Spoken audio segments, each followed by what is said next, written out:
여러분, 안녕하세요. 혹시 이런 생각 해보셨어요? 나이 들어서 비참하게 살면 어쩌지? 돈도 없고, 건강도 잃고, 심지어 자식들에게 짐이 되는 쓸쓸하고 외로운 노년이요. 우리는 모두 열심히 살았잖아요. 그런데 왜 40대, 50대가 되며 오히려 노후가 더 불안해지는 걸까요? 지금부터 딱 12분만 집중해 보세요. 이미 멋지게 늙고 있는 선배들의 지혜를 모았습니다. 노후를 두려움이 아닌 황금기로 만드는 3가지 무기 지금 바로 공개합니다. 첫 번째 무기, 돈 걱정보다 돈의 정의를 바꿔라. 한국인들의 가장 큰 노후 불안, 단연코 돈이죠. 누가 그러더라고요. 인생의 가장 큰 위험은 너무 오래 사는 것이라고요. 장수 리스크, 바로 이거거든요. 20년만 더 살면 될 줄 알았는데 40년을 더 살아야 하는 겁니다. 그런데 우리는 자꾸 착각해요. 노후 준비를 백억 벌기라고 생각합니다. 하지만 노후의 돈 관리는 재산을 불리는 투자가 아니에요. 소비를 통제하는 기술입니다. 은퇴 후에 가장 많이 망하는 케이스가 뭔지 아세요? 갑자기 시간이 생겼으니 그동안 못했던 것들을 경험 소비로 다 써버리는 겁니다.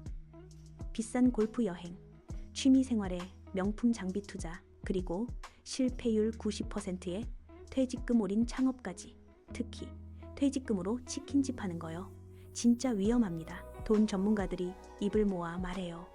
노후 자금은 딱 2가지 기준으로 판단하세요. 첫째, 현금 흐름. 매월 생활비가 꾸준히 들어오는지. 큰 돈 한 방이 아니라 작은 돈이라도 멈추지 않고 들어오는 파이프라인이 중요합니다.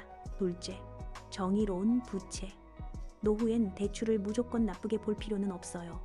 하지만 주택담보대출 같은 건 괜찮지만 생활비 충당을 위한 대출은 절대 피해야 합니다. 가장 중요한 건 나만의 충분한 돈을 재정의하는 거예요.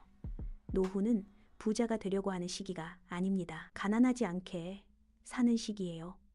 만약 월 200만 원으로 행복하게 살 수 있다면 그게 바로 나만의 백억 자산인 겁니다. 나를 위한 소비 기준을 명확하게 세우세요.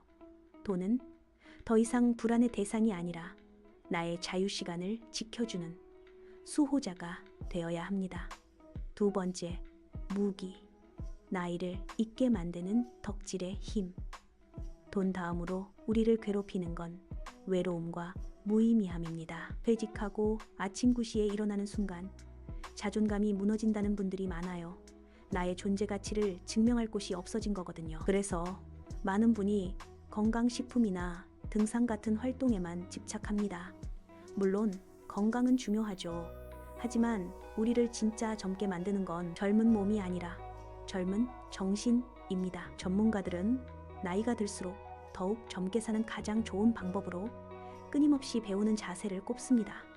이걸 저는 덕질이라고 부르고 싶어요. 덕질이요. 최영훈 강연자는 이렇게 말했어요. 나이 들수록 나다운 덕질을 해야 한다고요. 꼭 아이돌 팬이 되는 것만을 뜻하는 게 아닙니다. 세상 물정 모르는 꼰대가 되는 대신 어떤 분야에서든 끊임없이 질문하는 학생이 되는 거예요. 새로운 외국어에 도전해보세요. 손주들이 보는 유튜브 편집을 배워보세요. 아니면 정말 깊게 파고들 수 있는 나만의 미션을 만들어보세요. 취미와 일의 경계가 흐려지는 지점, 거기에서 우리는 나이를 잊어버리게 됩니다. 나는 70세지만 스페인어 초급반 학생이다.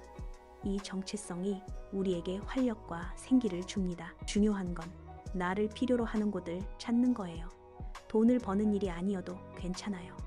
내 지식과 경험을 나누어 줄 수 있는 곳, 재능 기부를 하든 마을 도서관에서 책을 읽어주든 나를 필요로 하는 누군가에게 나의 시간이 쓰인다는 느낌이 가장 강력한 노화 방지제입니다. 세 번째, 무기. 부부가 아닌 평생 동반자를 준비하라. 가장 복잡하고 가장 예민한 주제입니다. 바로 관계죠. 나이 들수록 친구를 잘 사귀어야 한다고요. 맞는 말이지만 가장 먼저 준비해야 할 관계는 바로 내 옆에 있는 배우자입니다. 지금 한국 사회는 싱글의 시대를 향해 가고 있어요. 물론 결혼하신 분들이 많지만 수명 연장으로 인해 배우자와 함께 보내는 시간이 너무 길어졌습니다. 두 분이 같은 공간에 40년, 50년을 있어도 서로에게 아무 의미 없는 남으로 사는 경우가 많아요. 이명남 강연자님은 집을 늘리는 게 아니라 줄이는 것이 잘 사는 것이라고 했습니다. 이걸 관계에도 적용해 보세요. 관계의 양을 늘리려 하지 말고 관계의 밀도를 높여야 합니다. 황혼 이혼의 가장 흔한 이유가 뭔지 아세요? 내가 저 사람과 평생을 함께 보냈는데 같이 나눌 이야기가 하나도 없다, 이겁니다. 자식 얘기, 투자 얘기, 건강 얘기 말고 순수하게 사람 대 사람으로서 공유할 수 있는 이야기가 있는지 점검해 보세요. 배우자를 단순한 가족 구성원이 아닌 가장 중요한 친구로 대하는 연습이 필요합니다. 그리고 또 하나, 나이 들어서 새로 친구를 사귀는 법이요.